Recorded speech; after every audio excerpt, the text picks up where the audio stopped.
So it is the third installment of the talks, the series of talks that I've been doing about learning from living and dying. And it all basically started with my mum being sick and being on her last journey for the last couple of months, where I was able to go to Switzerland and be with her. And as you can imagine, that was quite a event for her and for myself and for my family and her friends and everyone. And it kind of triggered a few kind of things within me. Well, triggered is maybe the wrong word to use. It kind of got some things got the ball rolling, got me to reflect on things. And also, it was very nice to see that some of the teachings, some of the conditioning that has happened over many, many years actually came to the front, or came up and met the situation that I found myself in. So I also want to thank the AV team today. I've brought some slides again. I know I'm the kind of person who, I'm not the only one, but sometimes the slides I bring are a bit more elaborate than other people's slides. And this time I've also brought a little bit of video footage. So let's hope that's all going to work well, because I know I've done these things in the past myself and helped a little bit to get the audio right, so that the right people are hearing the right things in the room here and out there is not so easy, but we'll see how it all goes. All right, so as with the last couple of talks, I didn't change some of the slides. I left them in German. Here it says, Asche streuen, Kloster Bodhidhaja, and then my mom's name, Maria Vrticka Labova. So Asche streuen basically means spreading of the ashes, and that's kind of the part I couldn't cover yet. So I talked about being with my mom, and then I talked about the memorial service, and now we have kind of the last part. But even though you might call it the last part, there isn't really a last part. As I tried to explain last time, these things, they stay with us for a long period of time. But it was the last kind of ritual part for, a bigger audience, so to speak. But because I talked to my family and talked to my mom, obviously, about how we should go about these kind of things, she agreed, and the family agreed as well, that she will be cremated and that the ashes will be coming with me to Australia. And that is the little spot that you can see there in Bodhidhaja Monastery, but I'll be saying a little bit more about that later down the track. So when I traveled back to Australia, I actually came from here to look after my mom. I stayed in Switzerland for about 4 months. Yeah, pretty much 4 months, almost on the dot, on the day. And then I returned here. And from here, I went over to Western Australia, to to Kusala Hermitage, actually, but then eventually also to Bodhidhaja Monastery. And these are a few of the things that I kind of brought with me. So the Buddha statue you can see, the kind of darkish one, is the Buddha statue from Newbury Buddhist Monastery. It's kind of a small replica with some of my relics that I have there. They're kind of up on the cupboard there, with a little travel Buddha. that actually has a bit of a history as well. A person that stayed with me at Metta Vihara for about 2 years, and I still know her well, and we see each other when I'm over in Switzerland. She got that little Buddha statue for me in India, and that's kind of become my travel Buddha, so that I take with me. But now it's actually in WA. I haven't come here for long enough. The relics are there as well. But there are some other things that I've kind of inherited, if that's the right word to use, from my mum. The Buddha statue you can see there is actually, Mahayana Vajrayana even, like a Tibetan Buddhist kind of Buddha statue. But it was blessed by my first teacher, by Acharya Buddharakhita, who gave me my monastic name. And then it came with me back to Switzerland and, stayed in my room as I was a layperson, and then moved with my mom into her room, into the nursing home where she lived for about 7 years. And she had kind of a little corner there with the Buddha statue, with the singing bowl, and with a little kind of picture of me. And it kind of just reminded her and of the connection we have together. And also probably, gave her some grounding, some refuge in something religious. She wasn't, like a Buddhist per se, but she, of course, got to know Buddhism quite a bit through me and was happy for me to be a Buddhist monk. But she did tell me, I wouldn't become a nun, but I never expected my mom to become a nun anyway. So that Buddha was in Newbury Buddhist Monastery in the Dharmasala. Some people might have seen it there for about a year. And now it's coming back with me to Kusala Hermitage because I kind of have a little room where I will be staying now. It's kind of my base in Australia. And the singing bowl is very nice as well. That actually made it to the meditation group over in Kusala, that's in Rollystone. So the Thursday nights, if you ever hear any of the Thursday night meditations that the Kusala Ajahns guide, the sound is the sound of this singing bowl. And it's always kind of nice that some of these things remind you of a person who is not there anymore. And bring gratitude and bring happiness into your heart, that they are kind of living on in some sense with those objects, with those memories we have, and they're doing something good for other people. They're having kind of some use, some purpose in our lives that they have left. And then, of course, the other one is the urn there. And you can see the glass pearls that I described last time that we used during the memorial service. And that's actually also a little bit of an adventure if any of you have to take ashes from point A to point B. Because, of course, you also want to make sure that you don't smuggle things. So you have to seal the container, and you have to have some paperwork that you're not kind of bringing some drugs or whatever into another country. In some countries, you can't even get the ashes because you're not allowed to just put them into the ground or scatter them around, so they wouldn't even release them. So there's always, a bit of stuff that goes on. But what I've learned, if you ever are in a situation like I was, that the airlines are actually quite good about this, and obviously, because, again, this is a thing that happens to many people, and ashes sometimes need to be transferred from one place to the other place. So what they usually do, I hope that's the same with all airlines, they give you one more cabin luggage.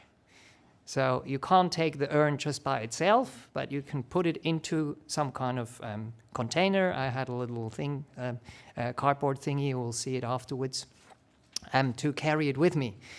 And because obviously there is some kind of importance attached to the bodily remains of the person you have lost, you want to make sure that they are close to you and that they actually make the journey, because sometimes, as it is with luggage, it gets lost.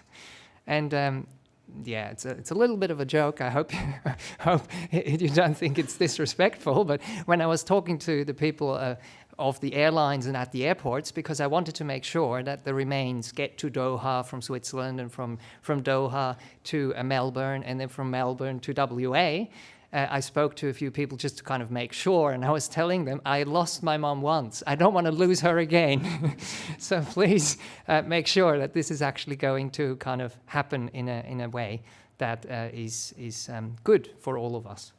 And then, of course, the other thing with scattering the ashes, I asked my mom where she would like the ashes to go, if it's Bodhinyana or Newbury Buddhist Monastery, and she actually visited Bodhinyana Monastery, so she asked for them to go to Bodhinyana Monastery. And that's kind of the spot there. You can't see it so well, but for the people who know Ajahn Brahm, who travels quite a bit and teaches quite a bit as well here and online and in Australia and overseas, this is the view from his kuti, from where he lives. So he has the nicest kind of view of Bodhinyana Monastery, because he's kind of on the top of the hill, and most of the monastery is in the forest. But this one, because there is like a little cliff, it's kind of above the tree line, and you can see all the way here, probably a bit hard to see, but on some of the other pictures you might see it.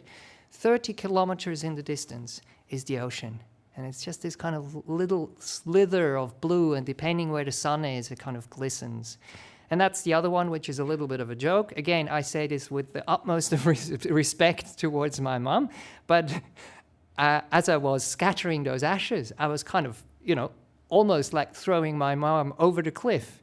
But of course, one of the things we have to understand in terms of Buddhism, and that I've mentioned before, is this wasn't my mom, wasn't it? These were the bodily remains of the person that I shared the time with, that I treasure, that I value, that I, have very nice memories with. But that is not my mom. And that's one of those powerful things that Ajahn Brahm said in one funeral. I don't think I was there, but these kind of teachings, he repeats them, or they get mentioned to another person. And there was the coffin, an open coffin with the body of the person who has deceased. And Ajahn Brahm just had this kind of one-liner, what I'm mentioning now. He was saying, this body, this vehicle, this is not your mum. Your mum, or your sister, or your grandma, or however you're related, your friend, is what this person has done.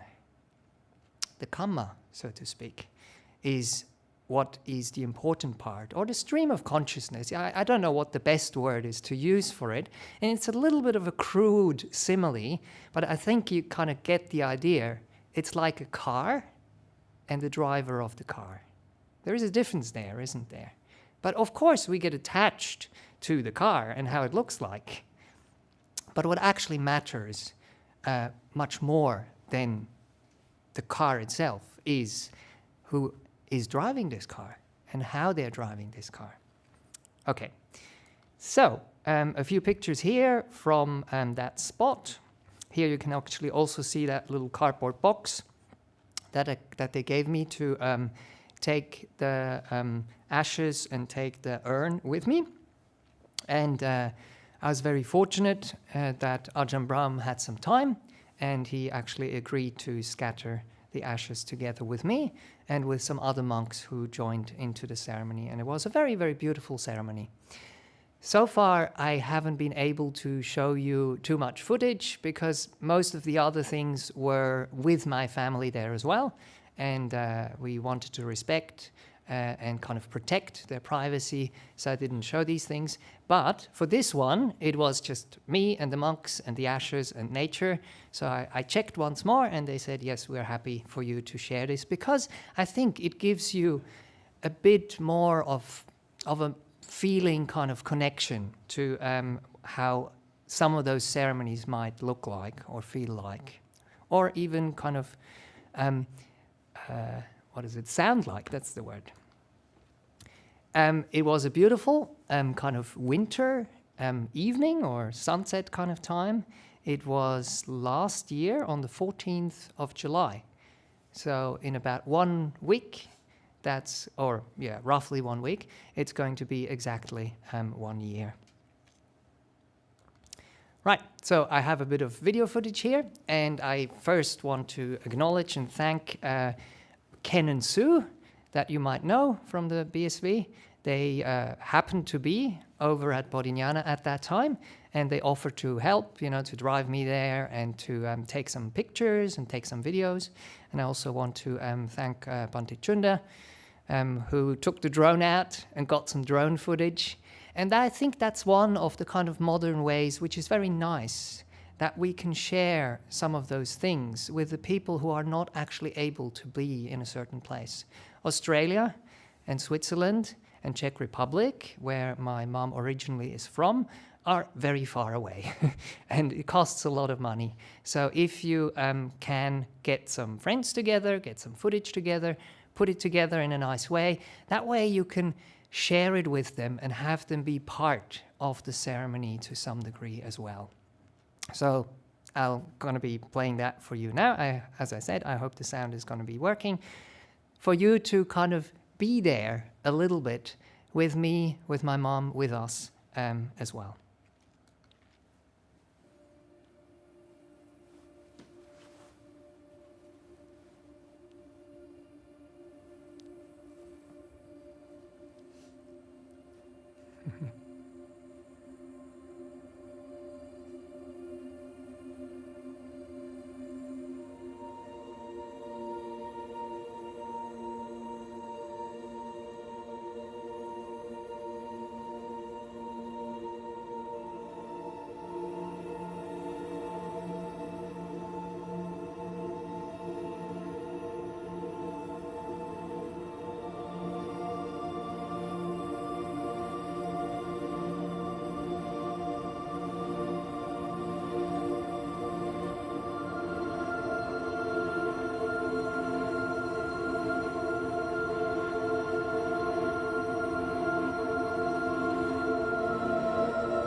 Anicca Sankhara Upadavaya Dhamino Upajitava Nivachanti Te Sangupasamo Sukho.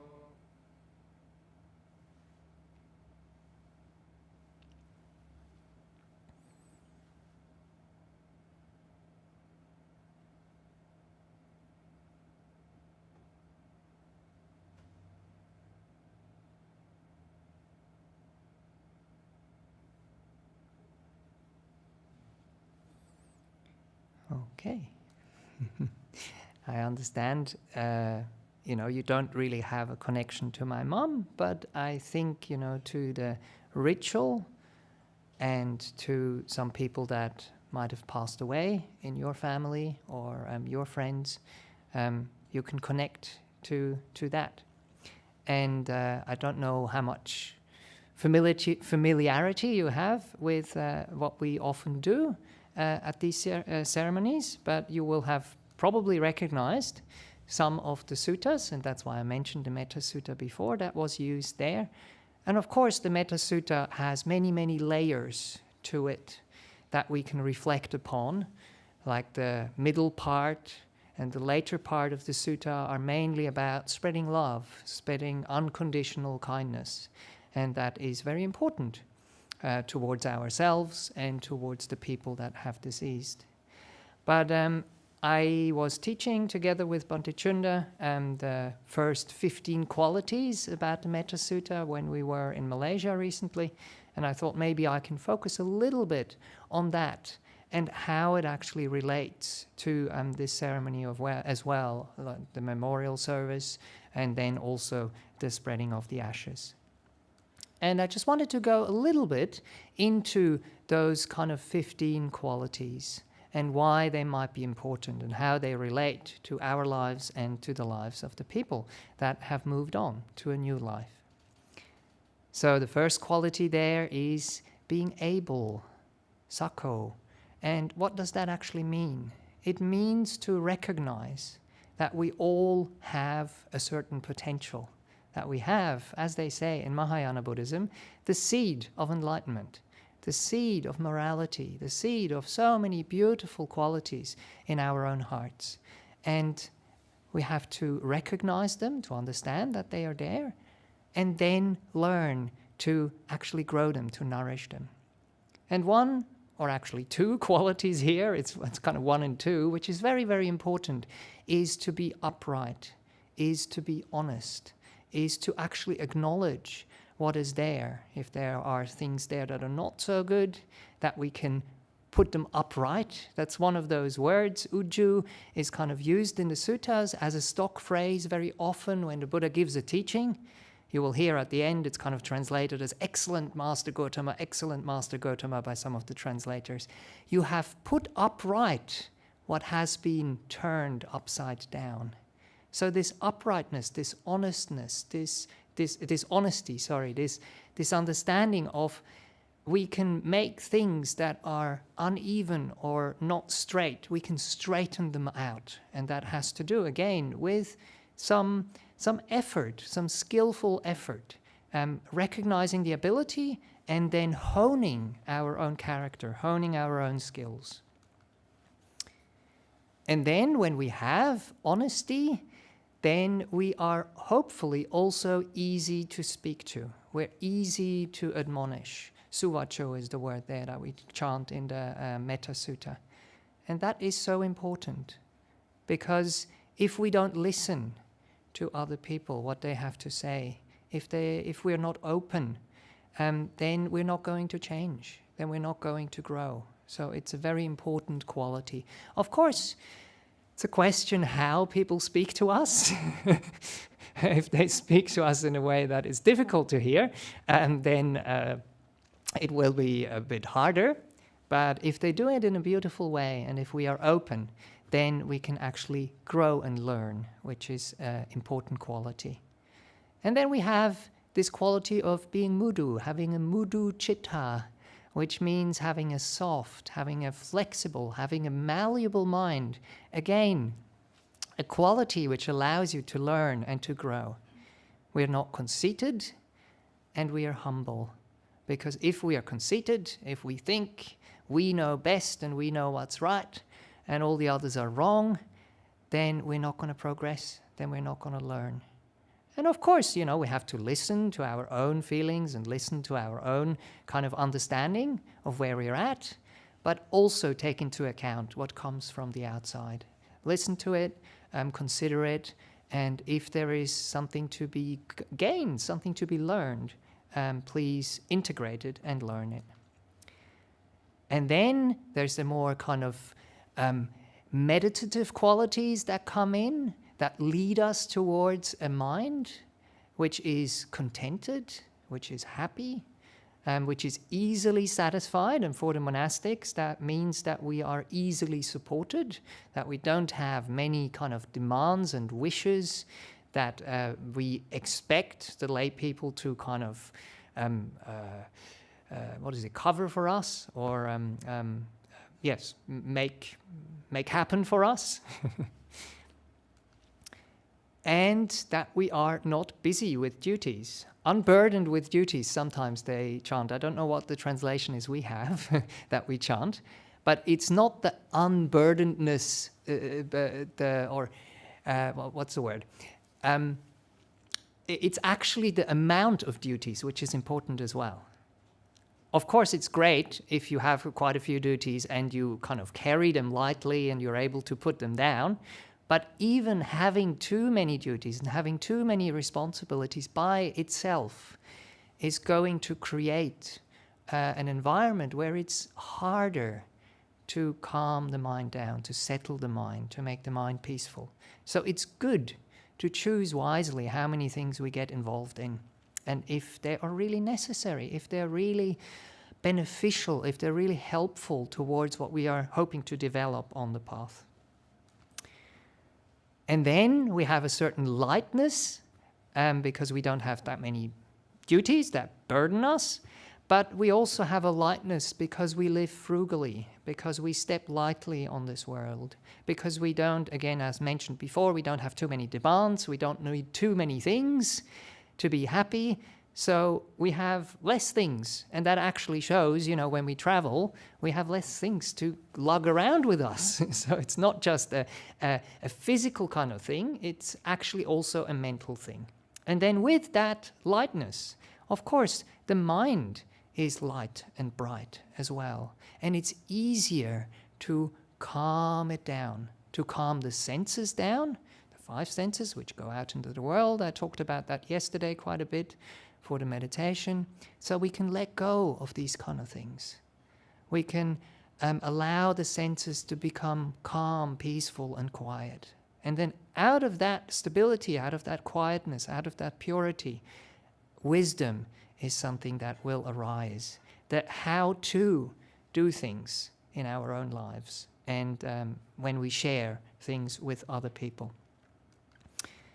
And then our speech and our actions won't be bold, they won't be brazen, they will be courteous, they will be kind, they will be gentle, and we won't be demanding in nature. So again, you will see so many of these words are really kind of interrelated and related to each other. And then the last one, which kind of summarizes everything to some degree, is avoiding the slightest blameworthy thing.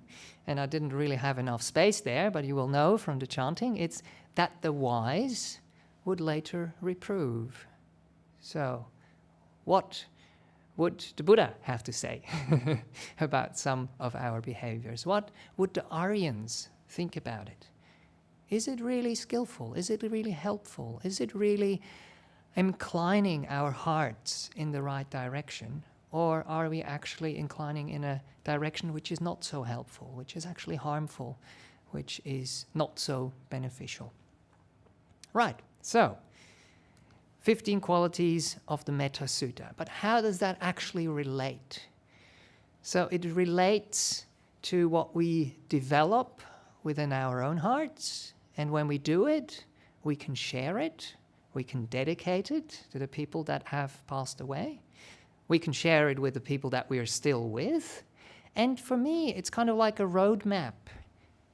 So if you are chanting these things, you're kind of chanting them for yourself to remember, to understand, but you're also chanting it for those people because you know it's something really, really valuable, something important, something which protects us. And you're kind of trying to, as well, if you could, encourage them to use the same tools, the same beautiful tools that are not just in the Metta Sutta, but the Metta Sutta is one of those ones that we chant quite frequently. And it's there, it's a roadmap. Kind of please, use it. And hopefully you will be exposed to these teachings or to similar teachings in your next existence. So you can carry on walking on this beautiful path. So that's kind of, for me, a little bit when I reflected on it, what it means and how it relates. What I also did use during the memorial service, and I didn't mention it last time, is the Brahmaviharas, Metta, Karuna, Mudita, and Upekkha. And one of the chants, which is not actually from the suttas itself, but it is kind of like a summary of many places in the suttas, is the chant on universal well-being. So the first one is Metta. May I abide in well-being, in freedom from affliction, in freedom from hostility, in freedom from ill will, in freedom from anxiety, and may I maintain well-being in myself. So that's kind of the one way of summarizing metta, of summarizing unconditional love, unconditional kindness. And in the first part, we radiate it, or we give it, we allow it to take root in our own hearts, so towards ourselves. But then, of course, we also radiate it out. May everyone, or may you, if it's a specific person, abide in well-being, in freedom from hostility, in freedom from ill will, in freedom from anxiety, and may you or they maintain well-being in themselves. So that's kind of what we wish through the Metta Sutta as well when we chant it, to that other person, to ourselves, to the people who are there with us. And then we go into karuna, into care, into seeing suffering, not getting carried away by suffering, but wanting to alleviate the suffering. That's kind of the happy energy, wanting to alleviate it. Because if we get stuck on the suffering, then we have two people suffering or even more people suffering, and that's not so helpful. So we wish, may all beings be released from all suffering. So that's quite a short kind of summary. And may they not be parted from the good fortune they have attained. It's maybe not kind of the way you're used to hear it. So mudita, rejoicing in our own goodness, rejoicing in other people's goodness. Sometimes I also feel gratitude is kind of related to this energy. But here it's summarized as may they not be parted from the good fortune they have attained. So when we do good, that will have good results. And we rejoice in that goodness, and we hope that that goodness can be maintained and even made stronger and encouraged. So that's kind of the mudita part. And then, of course, the last part here, when they act upon intention, all beings are the owners of their action and inherit its results. Their future is born from such action, companion to such action, and its results will be their home. All actions with intention, be they skillful or harmful, of such actions they will be the heirs. And that is basically describing the driver now, the driver of the car there, isn't it? So the body was the vehicle, and the karma, the things we do, the causes and the effects, that's what stays with the person and informs what comes afterwards. What is important here, that is the reflection on balance. That is the reflection on knowing what is mine and what is someone else's. You do relate, you do resonate, but you realize my karma is not your karma and your karma is not my karma. And that is actually what helps you to be able to forgive. And that's one of the things I mentioned last time, and I mention it again, because I think it can't be mentioned enough. It's a very important part of our day-to-day lives, and also especially if we lose a person, if we can't forgive, then there is still some kind of holding on. And with that holding on, we stop each other to live our own lives, to go our own paths. So the most compassionate, the most loving thing is to forgive and to ask for forgiveness and to free ourselves and to free the other person. And that's kind of what we as monastics very often kind of facilitate, what is our kind of job to help people with. But as I say, usually, probably, you've heard it many times, it doesn't happen overnight. It happens gradually over time, but it is a very important thing to consider and to practice and to get closer and closer to the point where you actually forgive fully and you let go. And that was one of the process with my parents. When my dad died, that was 11 years ago. My parents separated quite early when I was about 8 or something, and got divorced later down the track. They still had a relationship, obviously. The relationship doesn't finish, isn't it? Even if you go your own ways, there's still some kind of relationship, especially if you have kids. And the kids are still fairly young.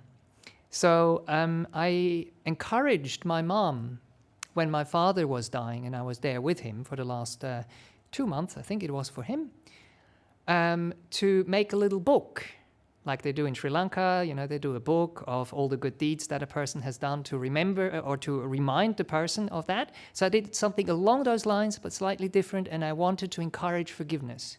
So I was, like with my mom, getting the old photos out of the two of them, of the happy times they had together, because, you know, even if you separate and if you divorce, you still had happy times together, and you want to remember them, you want to treasure them, you want to value them, and kind of balance out the kind of maybe not so nice view that you have of your partner when you come to the point that you separate. So I got those photos together, and I encouraged her to put it in an album and to reflect on them and to write something little at the end to kind of tell my dad, let's see if we can remember the good times we had together and treasure those times, be grateful for those times, and to also allow forgiveness to kind of arise at the same time. And she was happy to follow along with what I suggested, which was great. She made the little book and wrote a little nice thing at the end and asked for forgiveness and gave it to my dad when he was in the hospice. But then a couple of days later, she kind of came to complain to me and said, like, you know, I did all this work now and I'm willing to forgive. And he kind of, he just kind of flicked through the book and said, like, okay, fine, yeah. And it's like, but is he going to forgive me or what? And I said, look, forgiveness is something you do for yourself. Forgiveness is a burden you drop. You forgive. And that's all you can do. You can't expect from the other party that they will ask for forgiveness as well. If it happens, beautiful, great, because then both of those burdens are dropped and you are free. But you can only free yourself on your own side. And if the other person is willing to engage and do the same thing on their side, they can kind of drop that burden as well, and then you're kind of both free. But you can be still free while another person is still holding on. But the beautiful thing is, with my dad, I was there when he passed away, but because it was a longer period of time and I also needed some time for myself, I was able to go and stay in Kandastek. You saw some pictures, I think, in the first talk about going to stay with them. Every time I go to stay with them, someone is dying, so next time I have to go without someone dying. Anyway, so I told my dad, look, my energies are getting a bit low. I really also need a little bit of distance to charge up my battery. So I went to the monastery for 5 days. And that allowed my sister, who was in Switzerland, and my mom to be a bit more with my dad at that time. And he was, you know, slowly losing his energy, losing speech, as people do when death comes gradually. But my mom had one experience, which I'm very glad she did. My dad didn't speak to her. He couldn't speak to her anymore at that stage. But she felt that forgiveness was given from his side at some stage. He was lying in bed, he couldn't move too much, but he kind of leaned, he tried to sit up or lean towards her. Anyway, that's kind of how she described it. I don't know exactly what happened, but what happened was very significant, because that forgiving from his side happened, for her at least, and the way she perceived it, it happened. I couldn't ask my dad anymore, because that was impossible. But, you know, I was very happy to see that there was some kind of movement from the other side as well. But we have to be very patient, because when we realize how long it can take ourselves to let go of some of those things and forgive them and forgive ourselves, we understand that it will also take other people a bit of time. And that they might be in a good mind frame at some stage and let go a little bit, and then they come back and they're like, oh, they haven't forgiven yet. They're still holding on to some. But if we walk this path the right way, it will get less and less and less. And that one day, as I said, all that burden is dropped and we are completely free. We are able to basically walk our own path. And that's what we hope to do, not just with the people that, passing away and going into a different existence. That's what we're hoping to do with the people we live with too. So forgiveness is something which is beautiful and important. So in Thailand, I hear, or probably in a lot of other Asian countries, when you have your, marriage anniversary, that's when you are encouraged to ask for forgiveness. It's a good opportunity to start afresh, to remember all the good things, to say sorry for the things that might have not worked out so well, to forgive each other and to start afresh. Sometimes they do it at the New Year as well, whatever the occasion is. If you want to do it at the anniversary and at the New Year, and it doesn't matter. I don't think you can do it enough. Right, and then the other chant you might have heard in there is the Anicca Vata Sankhara chant. It appears in many different places, but this is probably the most famous place because this is the final extinguishment. Ajahn Sujato translates it as it's the Parinibbana Sutta, which describes the last, is it 3 months, I think, roughly, of the life of the Buddha when he relinquished his life faculty and went from place to place, until he got to Kushinara and then passed away in Kushinara. And as he passed away, they say that one of the Brahmas, one of the gods, was reciting this verse, and that's actually what we recite at the funerals as well now. Anicca Vata Sankhara, which could be translated as, conditions are impermanent. Upadavaya Dhammino, their nature is to rise and fall. So they have a cause, they are created, they exist for a specific time, and then they disappear. But the rising and the falling is sometimes understood the wrong way. It doesn't just mean they come and go and they come and go, but they're always there. It actually means anicca, impermanence. They are not there at some stage, and then they're created, and then they exist, and then they get extinguished, and they disappear completely. Upajitva nirujanti, which means having arisen, they cease. Okay, yeah, I kind of already explained that, did I? And then the last one, the most important one, is te sang vupassamo sukho. Their stilling is true bliss. And that is what brings us onto the path. And what brings us to the significance of pari-nibbana, pari all around, nibbana, extinguishing, going out, disappearing, poof, gone, nothing left. So it's the stilling and then the extinguishment, the disappearance, the complete kind of goneness. And that is true bliss, is the highest happiness. All right. So, after having spread those ashes, or not actually after, before spreading those ashes, I was made aware, or I realized, that I'll be going to Bodhinyana Great Southern Monastery down in the south of Western Australia, in Albany. Ajahn Mudu has a little monastery, a little hermitage there. And I remembered, you might remember the middle picture from the first talk, that I went there with my mum. In 2011 it was. I was still in Anagarika, as you can see, getting ready, wearing a skirt there to go into brown, becoming a brownie, as Ajahn Brahm says, becoming a novice. And my mum really loved the ocean. We don't have an ocean in Switzerland, but every time we go on holiday somewhere, you have to kind of chase her back from the ocean, because she just really enjoyed it so much. So I decided to take a little bit of the ashes and to bring it down to Albany and to bring it down to this beach. And it was quite a rainy day, quite a windy day, and I kind of waded into the ocean trying to put what I had in this little kind of container of herbs or what is it, a spice container kind of thing.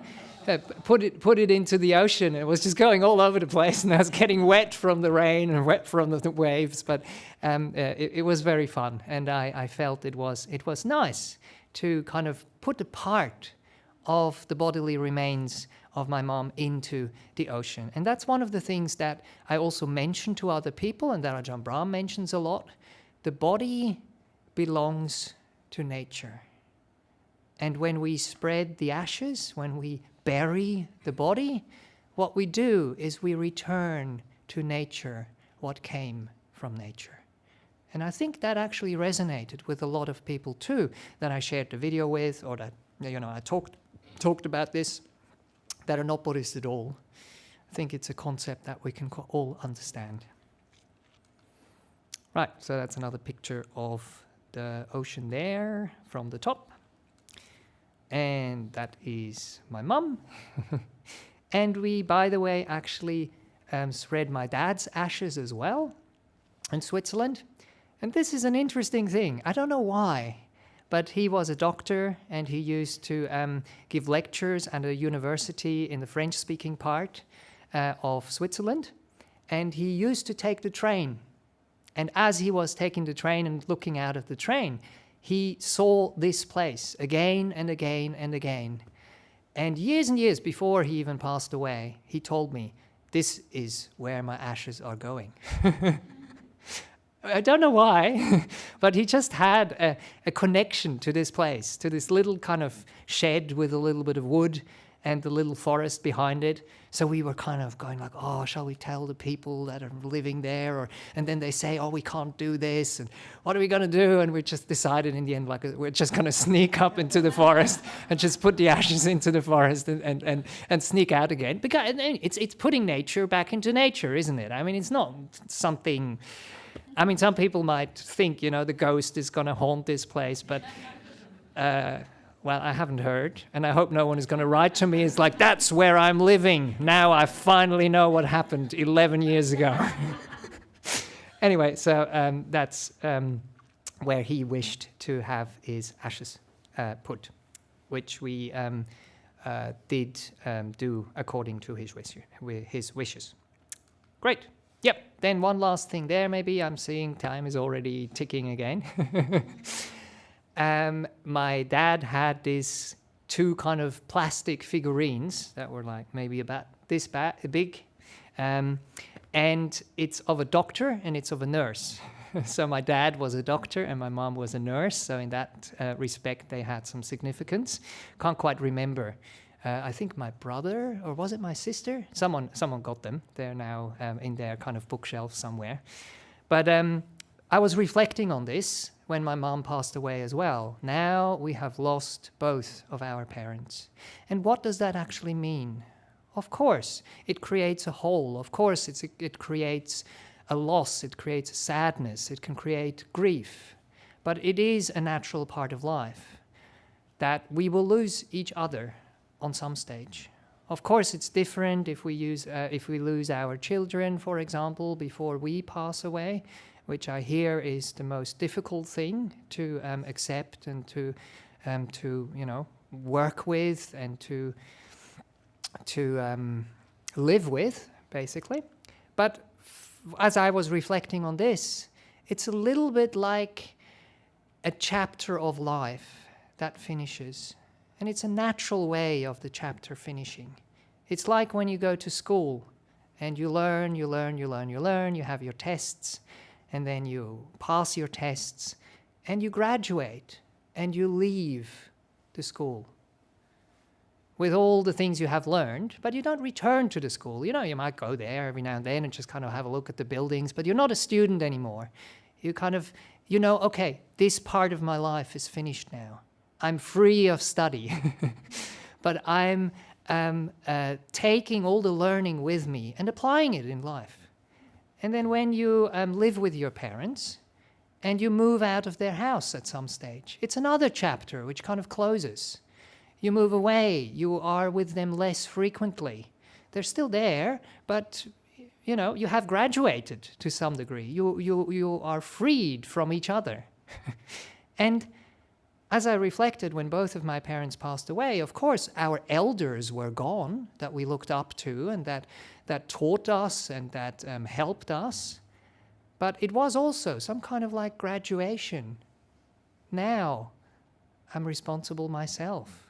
Now we as brothers and sisters are here to look after each other. It's just one of those things that happens in life. A chapter closes, a new chapter begins. But the old chapter informs the new chapter. They're related to each other. And even if a book closes and someone moves on to a new life, into a new book, so to speak, it's a sequel. It's like the talks I've been giving here. They are related. They're not the same, but they're informed by each other and they build upon each other. And that's how life and death kind of operates, as I've learned, or as I feel is maybe one way of how we can see this. Great. Right. So that was part 3. I thought I might be talking about gratitude towards our parents. I had that sutta ready, but I don't think it makes sense to go any further here. So who knows, is there going to be part 4? Can we even call it part 4, or is it going to be a separate thing? It's a little bit like that book, isn't it? It's a sequel, it's another chapter, they're related, but there maybe I think there is some kind of chapter closing here where I can say the time I spent with my parents, the time when they were passing away, the kind of ceremonies we did for them, the memorial service, the spreading of the ashes, that kind of chapter I think is closed or is finished by now. Okay, so I think usually now is time for Q&A, is that right?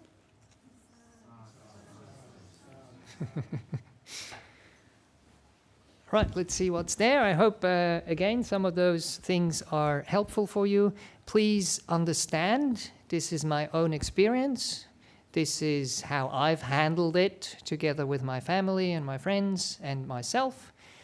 I offer this for your reflection, and if you wish to use it and it makes sense, please do. If you want to do your own thing, please do. I'm not telling you do it this way or do it that way. These are some ideas, these are some reflections, and yeah, do it your own. No, what is it called? DIY, is it? Yes, okay. Thank you, Bhante, for sharing your journey. We'll go to Q&A and alternate between in-person and online questions.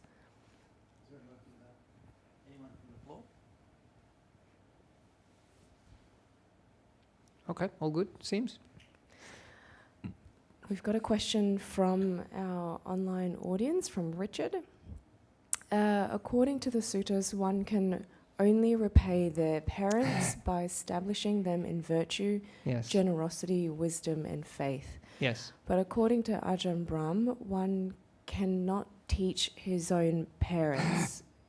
Yes. Can you explain? Yeah, he has mentioned that. That is true, yes. So, I mean, that's the other kind of part I want to go into. The Buddha doesn't say, don't do all these other things.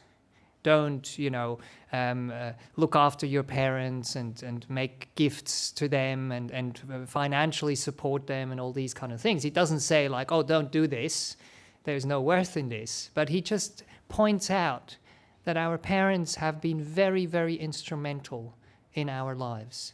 And I understand for some people they have difficult relationships. For some people they might have some egg or sperm donors where they don't even know their fathers or their parents. So I think we should also think about this in terms of like caregivers, of elders to some degree. Because in the suttas it mentions these are the people who bring us up. These are the people who teach us. These are the people who show us the world, who give us an understanding of morality and of what's right and what's wrong, ideally. And to repay that is really difficult because they are sacrificing a lot. They are forgoing a lot to help the next generation, so to speak. And that's why you try to repay them in the same currency, so to speak. And a lot of that kind of stuff doesn't happen through talking. So you will know that if you're a parent yourself. Well, I'm not, so I'm a bit of a hypocrite talking about it, but I was a primary school teacher and I had little kids who were 6 or 7 years old, and it's the same principle there. If you tell them this is how it is and this is how it's not, and then you behave in a different way, they're not going to believe you. Because they go like, hang on a minute, you're telling us this, but you're doing that. Doesn't match. But if you actually understand it, if you are an example of what you are preaching, then they will get it. And then they will emulate it. They won't tell you that you told them, but it will translate down to what they are doing. And then, of course, if you try to do it in the conventional way of trying to tell them, because the relationship will always be, I'm your mother and you're my son, I'm your father and you're my son, even though you might have grown up and you're not a little child anymore, that kind of relationship very often stays there. It's very difficult to shake that up and to somehow establish a relationship where they realize, oh, okay, he or she is grown up now, and we're kind of on the same level, and we have respect for each other. Or maybe the roles are even reversed. I'm starting to be a baby again and having to wear nappies, and I can't speak properly, and what else? And my kids are actually starting to look after me, sacrificing their life, sacrificing their resources. Well, sacrifice is maybe not the best word, but just giving wholeheartedly, chaga, generosity. They're actually doing that thing. And that will have an impact. But very often it is useful to find someone else who does the same thing and represents the kind of thing you wish them to understand and you wish them to learn, and leave it up to them. Because the relationship they have to that other person is unburdened with all the family stuff, with all the knowing which buttons to push that kind of make you angry or upset or irritated. So even for myself, when I was considering monastic life, I was staying, there we go, no one died, and I was staying at Kandersteg. I wasn't a monk back then, but I stayed there with my mum. And there was a nun from Czech Republic. And I'm very, very grateful to her. Her name is Visudhi, I think, if I remember correctly. She has a little place in Sri Lanka somewhere and another place in Czech Republic that I'll hopefully be able to visit one day and thank her. Because she could talk to my mum in a way that I couldn't talk to my mum. She could talk to her about, what monastic life means and that it makes sense to, do it when you're a little bit more young, because then you can try things out and see if it works out. And if it doesn't work out, you can leave monastic life again and you still have a chance to do the thing that they think you should be doing, getting a job and getting married and having kids or whatever it is. I can't tell that to my mom, can I? But she could. So yes, find the right people, find the right community. But at some stage, once you become a teacher and they actually become aware that you are doing some teachings online or that there's maybe a little book or something that you put together, they might actually go and read it or go and watch it and go like, gee, that's pretty good. That really makes sense. That's kind of nice. And they can hear it from the perspective of looking at their son with the eyes of the audience and not the eyes of themselves as a mother, as a caregiver, as someone who has responsibility, of someone who knows, all the little silly things their son has done in the past. Yeah, so I think you can still kind of find ways to do both, to do whatever you can from your side, and then find some allies, find some complices, is that a right word? Complices, yes, that can do that work for you. I hope that makes sense. Very good. Any questions from the floor? Oh, we do. Yes, please.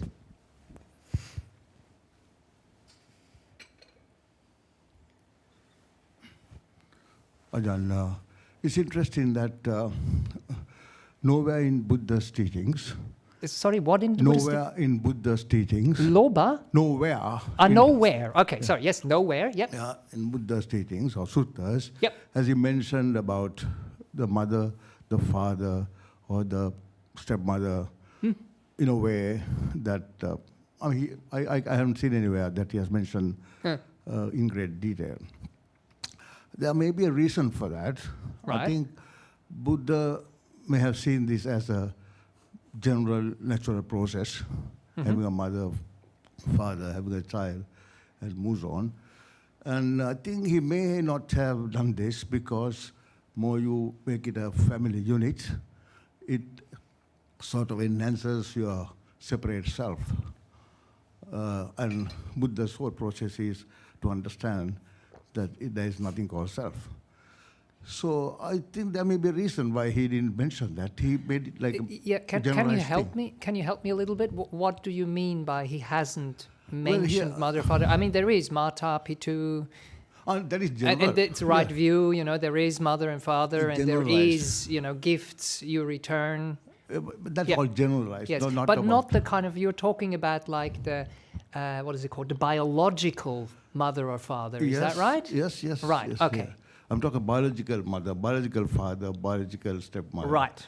So there's nowhere he is sort of Yes. mentioned with great respect or anything like that. Not that he disrespected, because it's not necessary. Yes, not necessary. yes, I agree. Because more you talk about like that, it's more you become a person, more you become somebody. That is detrimental to the process of giving up your ego. I did reflect on that, though, because I was also thinking, some people who might have a difficult relationship towards their parents for whatever reason it is, can you still be grateful for the car they gave you or driver? Can you be grateful for the vehicle that you have, which is not going to be perfect, but you will have the understanding of karma, which works into this as well. Of course, there is an egg and the sperm that comes together that creates the vehicle, but in Buddhism we know one of the crucial important parts is the citta, is the mind that comes into that vehicle, isn't it? And I think that is really the crucial part. And even though the body is created by your dad and by your mom, the consciousness, if I might put it that way, chooses that vehicle for some reason. Karma chooses what nature offers. It's like you're waiting at a bus stop and you want to get somewhere, and you have a couple of buses coming through, and none of the buses goes exactly where you want to go. But one of them is kind of like, okay, good enough. It's going in the right direction, so you hop on that bus. And that is kind of the vehicle you have for the next life. I don't know if those similes are 100% accurate, but for me, it kind of makes a little bit of sense. But I do agree, and that's why I mentioned caretaker or guardian or... What is that role called when someone looks after you? Foster, yeah, okay, yeah.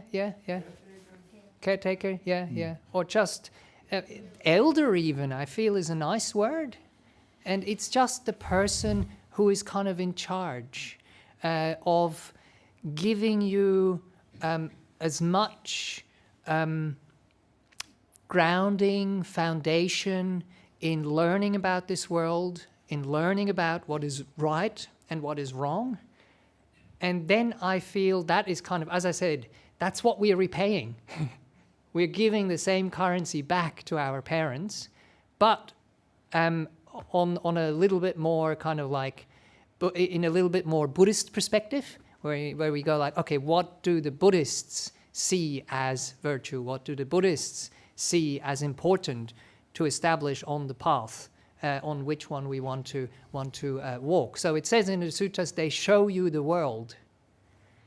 And the world is important for our body to live in, to orient ourselves and to be able to survive. But there is another world too, isn't there? There is the world of the Dhamma.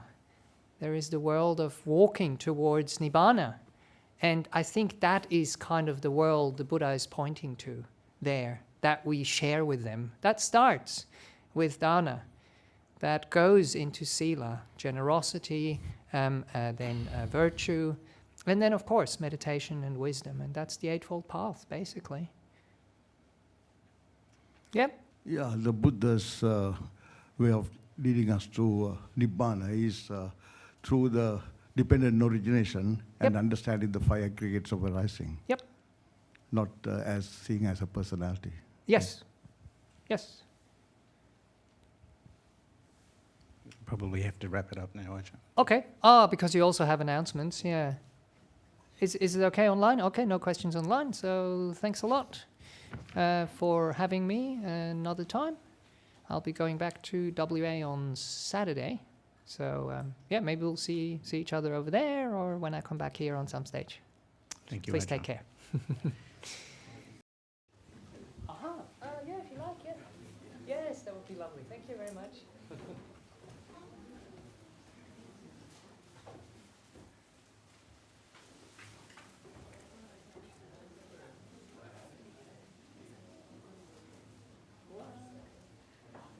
Thank you for running the AV.